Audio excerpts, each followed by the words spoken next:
Why African history was hidden. How power, education, and narratives shaped the silence. African history was hidden because history itself is a form of power. When Europeans entered Africa through trade, slavery, and later colonial rule, controlling the narrative became just as important as controlling land.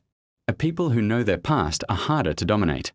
So Africa's past was minimized, distorted, or ignored. One major reason was colonial education. Schools across Africa taught European history, values, and heroes, while African civilizations were reduced to footnotes or completely erased. Oral tradition, Africa's primary historical record, was dismissed as unreliable, even though it preserved centuries of knowledge with precision. Another reason was economic and political justification. By portraying Africa as empty, backward, or without civilization, colonial powers justified slavery, land seizure, and exploitation.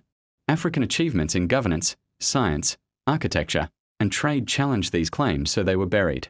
Artifacts, manuscripts, and cultural objects were removed to foreign museums and universities, separating Africans from their own heritage.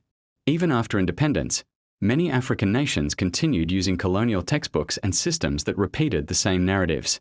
Today, African history is being uncovered through scholarship, archaeology, digital media, and creators telling stories from African perspectives. The silence is breaking. African history was hidden, but it was never gone.